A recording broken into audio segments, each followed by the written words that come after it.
بلکہ آپ نے وفود بھی روانہ فرمائے، اور یہ سلسلہ ہر دور میں چلتا رہا کہ جب بھی کوئی بات ہوگی سفارتکاری کے اعتبار سے اپنے چند افراد آپ بھیجیں گے اور وہاں کے کچھ افراد آپ کے پاس آئیں گے، شنید ہوگی، نیگوسیشنز ہوتی ہے، حتیٰ کہ خسرو پرویز کے بعد جب آقا علیہ الصلوۃ والسلام نے اپنا خط بھیجا تھا تو اگرچہ اس نے گستاخی کی، بے ادبی کی اور آقا علیہ الصلوۃ والسلام نام مبارک کو چاک کر دیا، لیکن جب اس کے وفود بھی حضور کی بارگاہ میں آئے، اگرچہ حضور صلی اللہ تعالیٰ علیہ وسلم نے ان کے چہرے دیکھ کے نفرت کے اظہار فرمایا، لیکن ان کو قتل کرنے کے مارنے کا حکم ارشاد نہیں فرمایا۔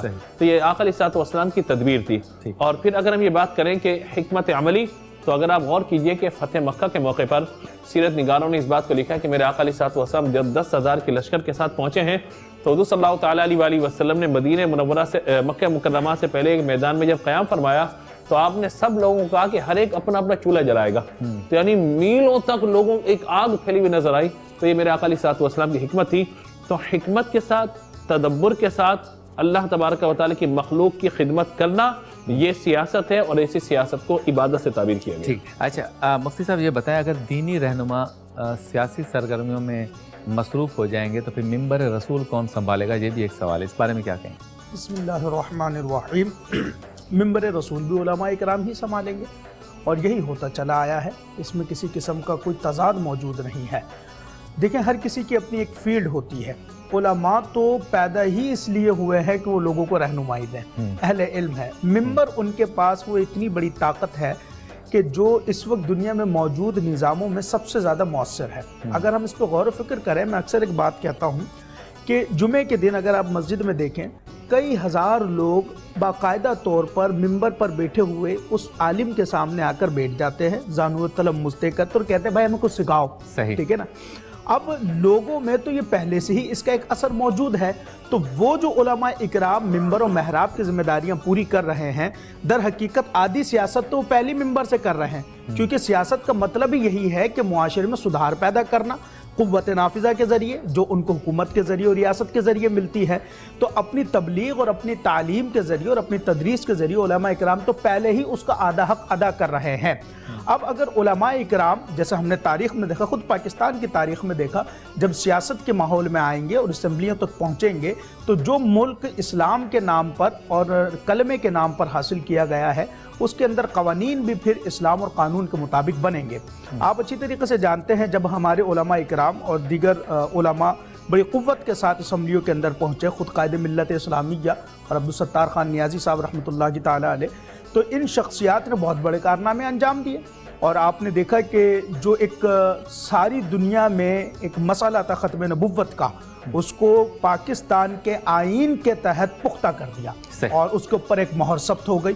تو علماء اسمبلیوں میں پہنچے، وہاں پر عقائد کی بھی، وہاں جانے کا فائدہ یہ ہوگا کہ کوئی غیر اسلامی قوانین کا راستہ روکا جائے۔ نہیں، یہ ایک اس کا پہلو ہوگا کہ جہاں پر، کیونکہ علماء علم زیادہ رکھتے ہیں، دین کی معلومات زیادہ رکھتے ہیں، سمجھ زیادہ رکھتے ہیں، تو اگر عقائد کے اعتبار سے، نظریات کے اعتبار سے کوئی خرابی آ رہی ہوگی تو وہ اس کے آگے بند باندھنے میں اپنی صلاحیت لگائیں گے۔ پھر دوسرا یہ کہ کہتے ہیں کہ جو علم والا چیز کو سمجھ سکتا ہے اور اس میں ڈر ہوتا ہے، اس لیے اللہ تبارک و تعالیٰ نے علماء کو بڑا محبوب رکھا، کہ اور قرآن میں باقاعدہ کئی جگہ مقامات کے اوپر یہ بات آئی کہ اللہ سے علم والے ڈرتے ہیں، کہ علم جو ہے وہ شعور بیدار کر دیتا ہے، سمجھ بیدار کر دیتا ہے۔ تو جب یہ ایسے مناصب کے اوپر پہنچیں گے تو اس کے جو ریکوائرمنٹس ہیں اس کو شرعی طور پر پورا کریں گے، جس سے ہمیں نظر آئے گا اور محسوس ہوگا کہ ہمارے معاشرے میں کرپشن اور دیگر چیزیں جو اب عروج پر پہنچی ہوئی ہیں اس کا خاتمہ ہوگا اور اس کا کوئی نہ کوئی راستہ پیدا ہوگا۔ بہت خوب، چلتے ہیں بریک کی جانب، بریک کے بعد ہوتی ہے آپ سے دوبارہ ملاقات۔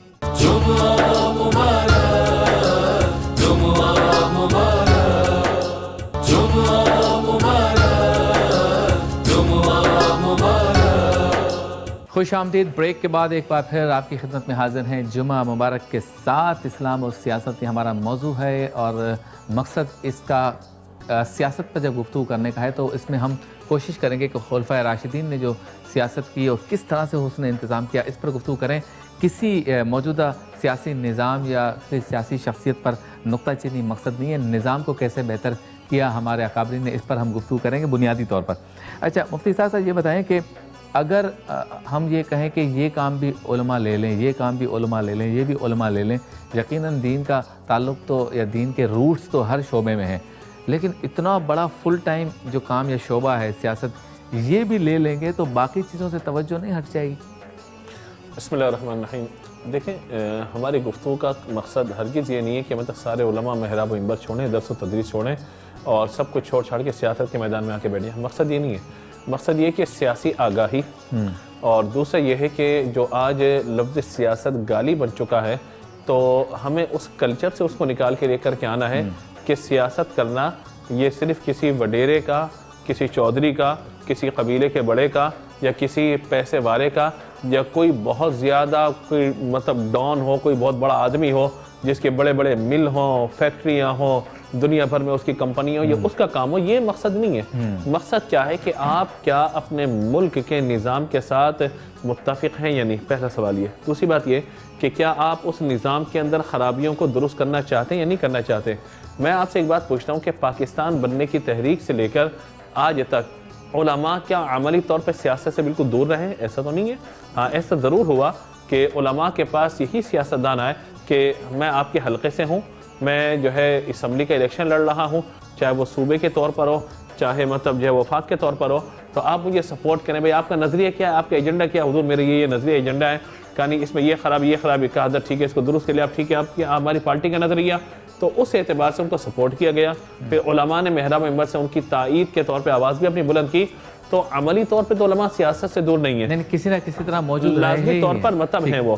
لیکن کیا وہ علماء اپنے محراب و منبر سے اٹھ کے کیا پارلیمنٹ کے اندر بھی آ جائیں، کیا اسمبلیوں کے اندر بھی آ جائیں، کیا سینٹ کے اندر بھی چلے جائیں؟ اب یہ وہ بات ہے. تو یاد رکھیے گا عربی کا مقولہ ہے لکل فن الرجال. ضروری نہیں ہے کہ ایک بندہ سیاست پہ اچھی تقریر کرنے والا ہو تو وہ ملک کا نظام بھی اچھے چلانے والا ہو. ضروری نہیں ہے کہ ایک بندہ جو ہے وہ جس کو بولنا نہ آتا ہو وہ ملک کا نظام بھی نہ چلا سکے. تو بات یہ نہیں ہے. اصل بات یہ ہے کہ کیا آپ اپنے ملک کے ساتھ محبت کے تقاضوں کو اس طرح پورا کرنا چاہتے ہیں کہ میری ذات سے میرے ملک کو اسمبلی میں آنے پر فائدہ ہوگا، میرے صوبے کو فائدہ ہوگا، میرے شہر کو فائدہ ہوگا، میں اپنے یو سی میں، ٹاؤن کے اندر یا صوبے میں یا وفاق کی سطح پہ کہیں بھی جا کر میں خدمت کر سکتا ہوں. تو پھر اس حوالے سے یا تو علماء کو خود میدان میں آنا پڑے گا اگر ان کو نمائندے نہیں ملتے. اگر ملتے ہیں تو علماء کو محراب و منبر درس و تدریس سنبھالنا چاہیے. لیکن نمائندے نہیں ملتے تو پھر انہی کو آنا چاہیے. لیکن نمائندے بھی وہ ایسے ہوں کہ ایسے نہیں کہ الیکشن جیتنے سے پہلے تو آپ کی دست بوسی کر رہے ہیں، آپ کے آگے پیچھے گھوم رہے ہیں، الیکشن جیتنے کے بعد 5 سال بعد آپ کا دوبارہ حضور ہمیں سپورٹ کریں. پھر علماء کو بھی اپنی آنکھیں کھلی رکھنی ہوں گی کہ نظام سیاست کو اس انداز سے کہ اگر کوئی بھی بندہ آپ کے شہر کی، آپ کے محلے کی، آپ کی گلی کی خدمت کر رہا ہے لوگوں کی، تو پھر آپ کو اس کو سپورٹ کرنا چاہیے. اچھا مفتی جہانگیر صاحب یہ بتائیں کہ جو طریقہ کار رائج ہے پولیٹکس کا پوری دنیا میں، اگر علماء بھی یا دیندار طبقہ سیاست میں آتا ہے تو پھر اسے بھی اسی انداز میں جلسے، اسی انداز میں روڈ بند، اسی انداز میں ریلیاں، اسی انداز میں اچھل کود، تو پھر دیندار طبقہ یہ ساری چیزیں کرے گا تو کیسا لگے گا؟ اچھا سوال ہے آپ کا. دیکھیے مسئلہ یہ ہے کہ یہ جو طرز سیاست ساری دنیا کے اس وقت اندر موجود ہے، یہ ایسا نہیں ہے کہ کوئی جمود کا شکار ہے. اس میں تغیر و تبدل آ سکتے ہیں. آپ جس طریقے سے چاہے اس کا جو رخ ہے وہ تبدیل کر سکتے ہیں. وقتاً فوقتاً تدریجاً اس کے اندر تبدیلی آ سکتی ہے. ہاں ضرور ہے کہ اس میں بہت ساری خامیاں آ چکی ہیں. علماء اپنے تہی اپنے علم کے مطابق اس کے اندر درستگی کے ساتھ وہ کام کریں تو جو ممکن ہو سکتا ہے، اگر بڑے پیمانے پہ نہ صحیح چھوٹے پیمانے پر ہو سکتا ہے. ضروری نہیں ہے کہ یکدم لوگ آپ کی سپورٹ میں ہو سکتا ہے تھوڑی تھوڑی دیر کے بعد تدریجاً وہ عمل آپ کا پر اثر ہو جائے اور آپ کو حمایت حاصل ہو جائے. تو یہ بھی ضروری نہیں ہے کہ ہر جگہ جو ہے وہ روڈ ہی بند کیے جائیں. ریلیوں کے لیے پرمیشنز ہوتی ہیں، جلسوں کے لیے پرمیشنز ہوتی ہیں. اگر کوئی پارٹی جو ہے وہ لوگوں کو تنگ کر کر جلسے جلوس کرتی ہے تو آپ اس کے اگینسٹ جائیں. آپ جو ہے وہ ایسی جگہ کا انتخاب کریں کہ جہاں پر لوگوں کو تکلیف نہ ہو، لوگوں کے لیے آسانی پیدا رہے اور آپ جو پیغام پہنچانا چاہتے ہیں وہ پیغام بھی پہنچائیں. دیکھیں اقبال نے یہ بات کہی تھی کہ جمہوریت وہ طرز حکومت ہے کہ جس میں بندوں کو گنا کرتے ہیں تولا نہیں کرتے. ٹھیک ہے نا. تو جمہوریت میں اسی اعتبار سے تغیر و تبدل کا جو انداز ہے وہ تیزی اختیار کر سکتا ہے، کیونکہ یہاں پر اگر تولا جائے تو آپ کے پاس اگر اکثریت موجود ہے تو آپ اس نظام میں تبدیلی لا سکتے ہیں. تو لہٰذا علماء اکرام اگر اس میں آتے ہیں اور آگے مستقبل کے اندر اس پر کام کریں گے تو اس میں تبدیلی آئے گی. ہمارے وہاں تو سیاست کا ایک آپ یہ کہہ لیں کہ بالکل کلیہ طور پر ترہ ہی چینج ہو چکا ہے. ہم بالکل یورپ کی طرف دیکھتے ہیں کہ جیسا وہ کر رہے ہیں ہم ویسا ہی کریں. ایسا نہیں ہو سکتا. ویسے ہمارے اکابرین یا خلفائے راشدین مولا علی کے زمانے میں یا ان سے پہلے ان کے بعد میں کس طرح سے یہ سارا سسٹم چلتا ہے؟ اسلام میں خلافت کا ایک نظام موجود ہے، لیکن اسلام کا جو خلافت کا نظام ہے وہ بھی جمہوری ایک طریقے سے نظام ہے. یہی اسی طرح مشاورت ہوتی تھی. لیکن یہاں تو اب بہت زیادہ جو ہے نا وہ گراس روٹ لیول پہ لے آتے ہیں کہ پبلک اپنی جو ہے وہ رائے کا حق استعمال کرتی ہے.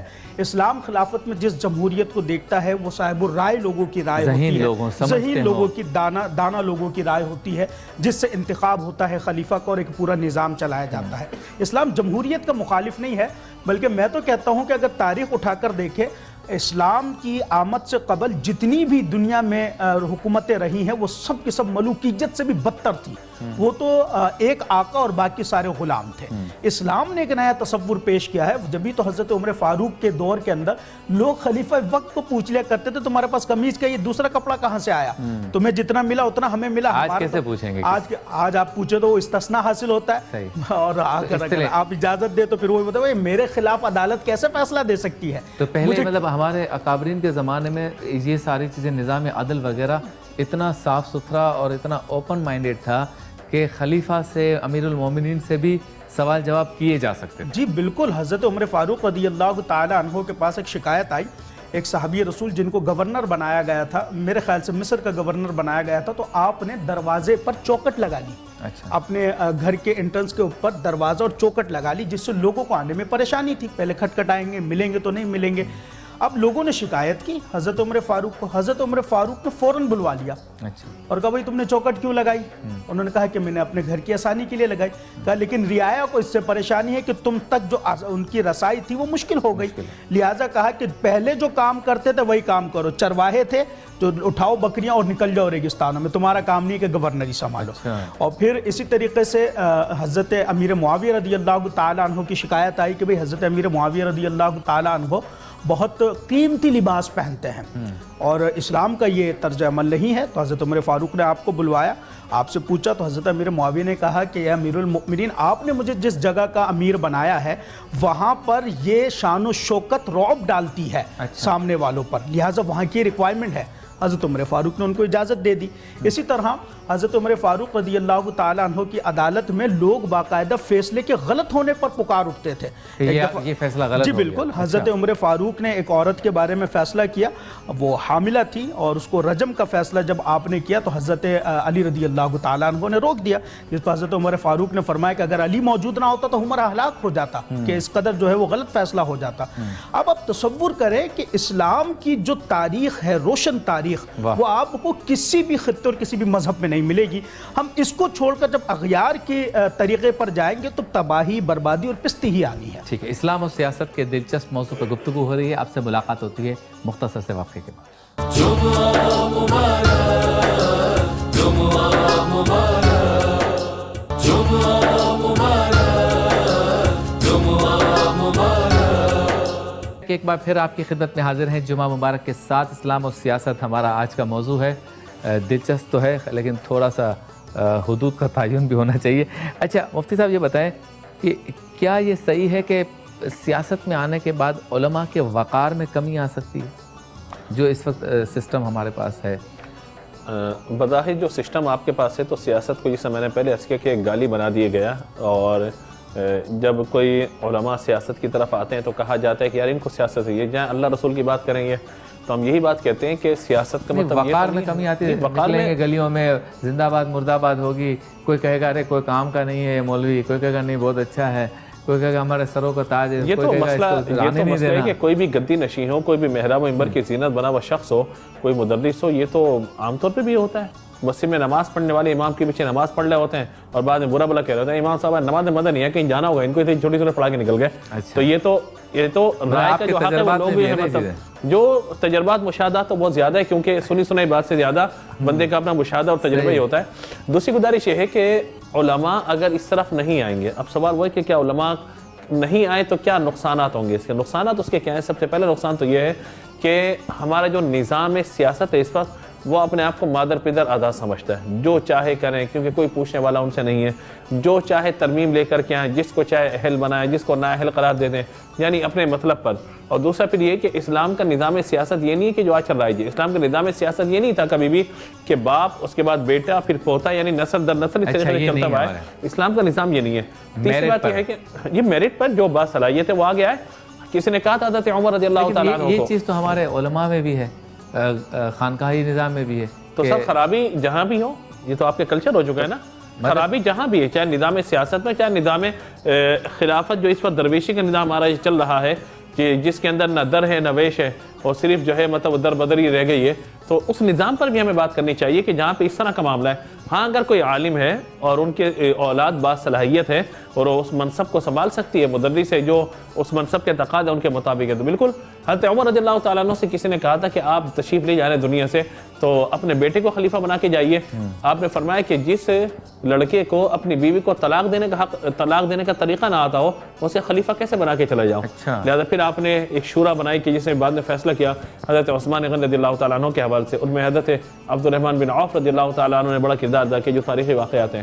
دوسری بات میں یہ عرض کر رہا تھا کہ جو اسلام کا نظام سیاست ہے وہ کیا ہے؟ اگر ہم خلفاء کی طرف جاتے ہیں، خلافت کی ہم بات کرتے ہیں، تو وہاں پر باقاعدہ امیر المؤمنین کا ایک تصور تھا، یعنی دنیا بھر کے اندر ایک ہی امیر المؤمنین ہوگا اور جتنے ممالک ہیں سب ان کے ماننے والے ہوں گے، ان پہ بیعت کرنے والے ہوں گے، یا تو ڈائریکٹ بیعت کریں گے یا ان کے خلافت کے مطابق بیعت کریں گے۔ تو اس وقت تو یہ ممکنات میں سے نہیں ہے، کوئی نظام خلافت کی بات کرتا بھی ہو تو ممکنات میں سے نہیں ہے۔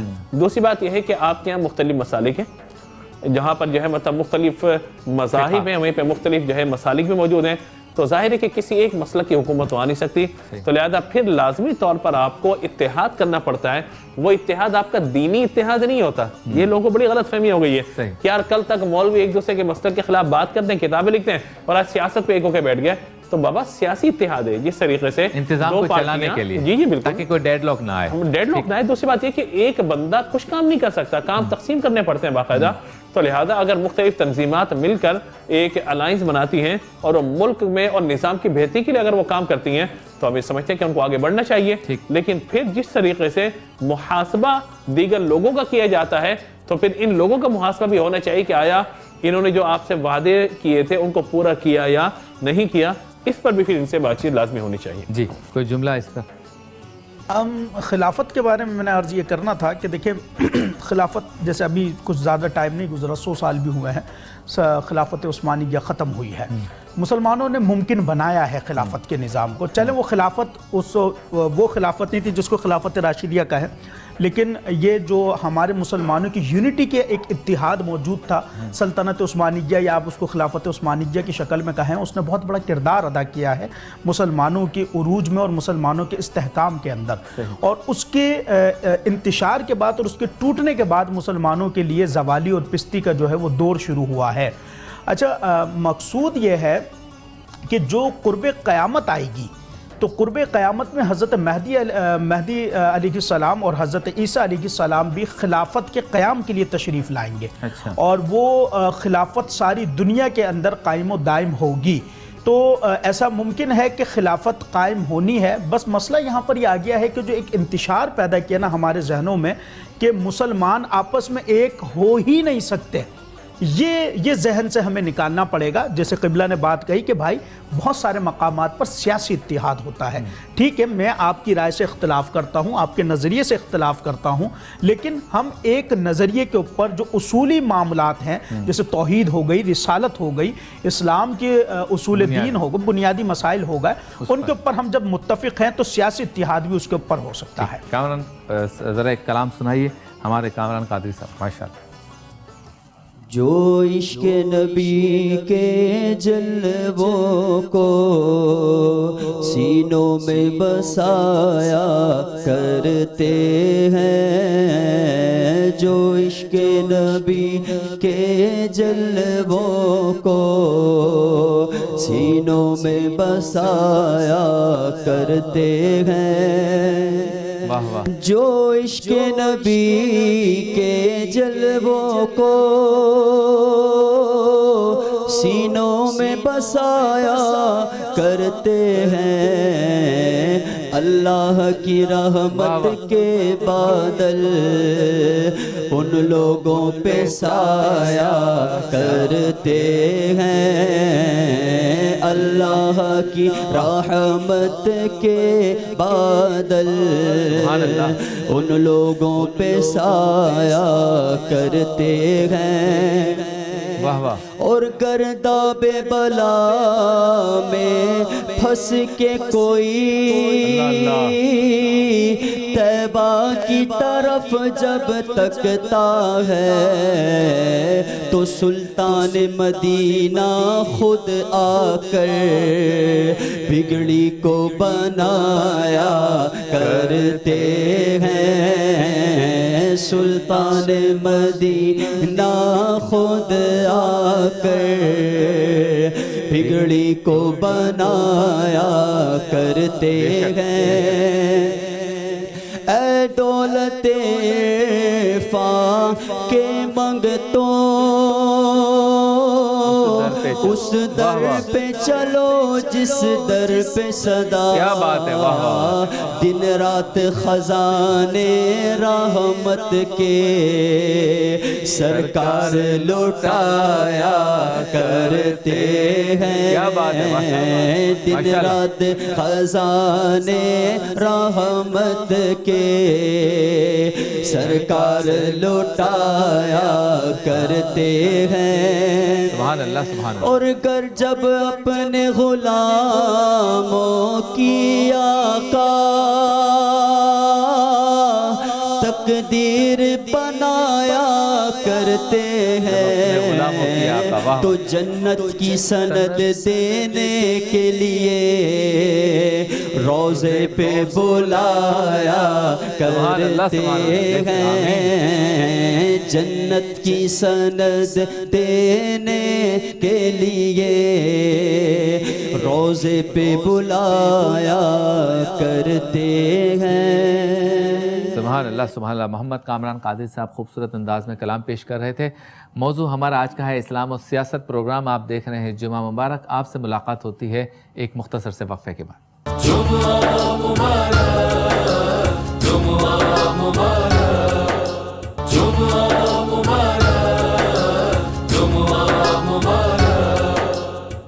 ویلکم بیک، ایک بار پھر بریک کے بعد آپ کی خدمت میں حاضر ہیں جمعہ مبارک کے ساتھ۔ اسلام و سیاست ہمارا موضوع ہے اور اس پر گفتگو ہو رہی ہے۔ مفتی اسحاق صاحب، سوال یہ ہے کہ دینی سیاست میں اصولوں پہ کاربند رہنا کس طرح سے ممکن ہے؟ بیوروکریسی ہے، کرپشن کے معاملات ہیں، لالچ ہے، جانوں کا خطرہ ہے، پھر سادگی بھی اپنانی ہے، پھر شریعت محمدی، پھر نمازوں کی پابندی، پھر اپنے طلباء کو پڑھانا، دین کی جو ہے وہ ترویج و اشاعت کا جو کام ہے وہ بھی ساتھ کرنا۔ تو اس سسٹم میں آ کر اصولوں پہ کیسے قائم رہا جا سکتا ہے؟ کمپرومائزز کے کافی مراحل آتے ہیں، وہاں کیا کریں گے پھر؟ بسم اللہ الرحمن الرحیم۔ دیکھیں، علماء کرام کو جو چیلنجز ہوتے ہیں تو ان کو اگر سامنے رکھا جائے تو یہ تو سیاسی نظام تو کچھ بھی نہیں ہے۔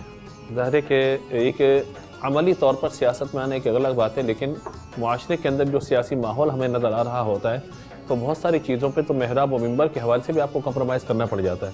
بعض اوقات جو ہے مطلب آپ چاہتے ہیں کہ جمعے کی نماز کا ٹائم آپ آگے بڑھائیں، لیکن لوگ کہتے ہیں کہ نہیں بھائی ہماری سہولت اس میں کہ آپ یہ کریں۔ تو دیکھیں، سیاست کا مطلب یہی ہے کہ شریعت اور سنت کے مطابق نظام اللہ تبارک و تعالیٰ کا زمین پہ نافذ کیا جائے، اور اگر اس کے آپ اہل ہیں تو بالکل آپ اس میں آئیے۔ لکل فن رجال، ہر فن کے مرد ہوا کرتے ہیں، تو جو فن اللہ تبارک و تعالیٰ نے آپ کے اندر ودیعت فرمائے آپ آئیں، اس پر کام کریں۔ اور پھر یہ بات بھی ہمیں سمجھنی ہوگی کہ ضروری نہیں کہ ہر وقت آپ ڈھول بجا کر یا سیکورٹی یا جان کے معاملات ہوں، تو ضروری نہیں ہوتا، بلکہ اگر آپ زمین پہ نظام عدل قائم کر دیں اور ہر چور کو سزا ملے، ہر جو ہے وہ ظالم جو ہے اس کو سزا دی جائے، جو میرے آقا علیہ الصلوۃ والسلام کا بڑا پیارا فرمان جو ہم بیان بھی کرتے ہیں کہ اگر اس کی جگہ میری بیٹی فاطمہ نے ایسا معاملہ کیا ہوتا تو اس کا ہاتھ بھی کاٹ دیا جاتا، اور پھر عدالتیں ہماری ایسی ہوں کہ حضرت علی کا غلام آپ کی گواہی دینے کے لیے اس کو منع کر دیا جائے کہ تم غلام ہو، تم گواہی نہیں دے سکتے۔ عدالت میں بیٹا اپنے باپ کے خلاف یا باپ کے حق میں گواہی اس کی قبول نہ کی جائے۔ تو یہ جو سارا نظام ہے نا، اصل میں اس کو آپ کو سمجھنا پڑے گا کہ زمین پر اللہ تبارک و تعالیٰ کا نظام، یریدون لیطفئوا نور اللہ بافواہہم ویأبی اللہ الا ان یتم نورہ ولو کرہ الکافرون، اور اس سے پہلے هو الذی ارسل رسولہ بالہدی ودین الحق لیظہرہ علی الدین کلہ. دین اس چیز کا نام نہیں ہے کہ میں نماز پڑھوں، روزہ رکھوں، ذکر کروں. تو صحابہ کرام بھی یہ کر لیتے. کیا ضرورت تھی ان کو میدان جہاد میں جانے کی؟ کیا ضرورت تھی سفارت کاری کی؟ کیا ضرورت تھی ان کو اتنے بڑے بڑے معاملات کو فیس کرنے کی؟ لیکن ہاں، جب صرف اسلام آپ کے پیش نظر ہوگا تو آپ محراب و منبر کی زینت بن جائیں گے، ایسا نہیں ہے. بلکہ اسلام آپ کو اس بات کا درس دیتا ہے کہ اپنی ذات سے نکل کر بھی دوسروں تک آپ پیغام کو پہنچائیے. خیر الناس من ينفع الناس، اس کو. اور جہاں تک آپ نے پچھلی گفتگو کے اندر یہ بات ارشاد فرمائی تھی کہ کیا آج ہمارے یہاں سیاست کو گالی بنا دیا گیا، یہ سب چیزیں ہو رہی ہیں اور معاشرے میں شور شرابہ ہے، علماء کا وقار. میں قریب کے اندر ہی آپ کو ترکی کی مثال دوں کہ فوجی بغاوت وہاں پر ہوتی ہے، کتنے معاملات ہوئے، لیکن اس دن کو انہوں نے یوم مذمت کے طور پہ نہیں منایا، یوم درود کے طور پہ منایا. اور لاکھوں کروڑوں افراد نے ایک ساتھ کھڑے ہو کر آقا علیہ الصلوۃ والسلام کی بارگاہ میں درود و سلام کے نذرانے پیش کیے، اگرچہ کچھ وقت کے لیے صحیح. اور ان کی تقلید کرتے ہوئے دنیا بھر میں جتنے مسلم ممالک ایک علامت تو بنی، سمبل تو ایک علامت بنا. دنیا بھر میں جتنے ممالک ہیں تو وہاں پہ لوگوں نے جا کے باقاعدہ اس وقت کے اندر جو ترکی کا وقت ہے اس وقت کو سامنے کے سب نے درود پاک پڑھا. اور پھر ترکی کے صدر کی ویڈیوز آپ کے پاس موجود ہیں کہ وہ قبرستان میں کھڑے ہو کے قرآن پاک کی تلاوت کریں، فاتحہ پڑھ رہے ہیں. تو اب بھی یہ نظام ممکن ہے. ایران کے صدر کی وہ مثال آپ نے نہیں دیکھی کہ گاڑی پہ چلتے بارے ایک لڑکی نے اشارہ کیا، رک گئے، مین روڈ پہ کھڑے ہو کر سکون سے اس کی بات سنی جاتی ہے. تو ایسا نظام موجود ہے ہمارے یہاں، ایسا نہیں ہے کہ نظام نہیں ہے. لیکن شرط کیا ہے، ہمارے مسلم حکمران اگر ایک ہو جائیں اور ایک دوسرے سے جیسے کمپرومائز چند چیزوں پہ کرنے کے بعد اسلام کا نظام اور عالم بلند کر کے اٹھیں تو آج بھی اسلامی انقلاب آ سکتا ہے اور مسلمان ایک جگہ پہ جمع ہو سکتے ہیں اور خلافت امت کا تصور قائم ہو سکتا ہے. لیکن میں کیا کہوں اس بات پر کہ بیت المقدس آج جل رہا ہے اور مسلم حکمران خاموشی کی نیند سوئے ہوئے ہیں. تو اگر ایسے حکمران ہیں تو ایسے حکمرانوں کی ہمیں ضرورت نہیں ہے. ہمیں وہ حکمران چاہیے جو غیر کی آنکھ میں آنکھیں ڈال کے بات کر سکیں. امن الگ چیز ہے، غیرت مندی الگ چیز ہے. ان دونوں چیزوں کو پیش نظر رکھتے ہوئے مسئلے کو حل کرنا چاہیے. اچھا مفتی جہانگیر صاحب، بعض لوگ یہ بھی کہتے ہیں کہ اگر خلفائے راشدین کے دور کو دیکھا جائے، حضرت صدیق اکبر کا، حضرت فاروق اعظم کا، حضرت عثمان غنی کا، مولا علی کا، اور اس دور جیسا دور حکومت یا طریقہ حکومت آج رائج ہو جائے گا تو کیا سینما گھر بند ہو جائیں گے؟ کیا اسکولوں کا یہ نظام ختم ہو جائے گا؟ کیا مارکیٹوں میں جس طرح سے آنا جانا ہے یہ بند ہو جائے گا؟ کیا ریڈیو اور ٹی وی بند ہو جائے گا؟ تو یہ خوف بھی ہے لوگوں میں جو جدید تعلیم حاصل کر کے بیٹھے ہیں یا دنیا دار ہیں یا دین سے دور ہیں. ہم اس خوف کو کیسے ختم کریں کہ نہیں ایسا نہیں ہے، دیندار طبقہ جب آئے گا تو وہ اس طرح سے ان اصول پہ کام کرے گا؟ اس کے بارے میں کیا کہیں؟ دیکھیں، آپ کے سوال کو میں دو حصوں میں ڈیوائیڈ کرتا ہوں. ایک تو یہ خوف ہے اور دوسرا اس خوف کو ختم کیسے کرنا ہے. ختم کرنے کا تو ایک لمبا پیریڈ ہے. آپ کو ایک بہت لمبا ٹائم لگانا پڑے گا جس میں آپ مسلسل تبلیغ اور مسلسل تعلیم اور تدریس کے ذریعے لوگوں کو بتائیں گے، اسلام کی حقانیت واضح کریں گے. وہ اقبال نے کہا تھا کہ حقیقت خرافات میں کھو گئی، یہ امت روایات میں کھو گئی. اصل میں نہ ممبر و محراب اس طریقے سے اپنی ذمہ داری پوری کر سک رہے ہیں اور نہ ہی علماء وہ اس انداز میں اسلام کی شکل اور صورت کو پیش کر پا رہے ہیں جو اس کی حقیقی اور اصل شکل ہے. جس کا نتیجہ یہ نکلا ہے کہ جو ایک نیریٹو اور ایک پروپیگنڈا بنایا گیا، اسلام کو ایک متشدد اور دقیانوس دین کے طور پر پیش کیا گیا، اس کی تصویر سامنے رکھ کر لوگوں کو اس سے ڈرایا جاتا ہے، جس کی وجہ سے لوگ کہتے ہیں کہ بھئی یہ کیسے ممکن ہے. حالانکہ ایسا نہیں ہے. دور جدید کے اعتبار سے جب جب زمانہ تبدیل ہوتا ہے، تغیر زمانہ کے اعتبار سے دین اپنے احکام کو بھی تبدیل کرتا ہے. جہاں جہاں ضرورت محسوس ہوگی وہاں پر اسلام اس میں رعایت بھی پیش کرتا ہے. تو اسی طریقے سے اگر خلافت کا نظام آتا ہے تو میں اس کو کوئی مثال تو نہیں دے سکتے، یہ ضرور کہوں گا کہ اگر آپ نے دیکھا تو آپ خود دیکھ لیں گے وہ کتنا حسین ہوگا. لوگوں نے دیکھا ہے کہ جہاں جہاں اسلامی نظام پورے مکمل طور پر نہ صحیح لیکن اگر جزوی طور پر بھی نافذ ہوا ہے تو اس کے اندر کہیں نہ کہیں حسن کی وہ صورت موجود رہی ہے کہ جس کو لوگ متلاشی تھے اور دنیا میں تلاش کر رہے تھے. تو انشاءاللہ اگر خلافت کا ایسا کوئی نظام آتا ہے اور خلافت کا ایک نظام آنا ہے، میں اپنی رائے جو میں رکھتا ہوں اور جو ایک نظریہ ہے کہ جب حضرت امام مہدی نے آنا ہے اور حضرت عیسیٰ نے آنا ہے تو اس وقت اس چیز کا ایک اندازہ ہو جائے گا.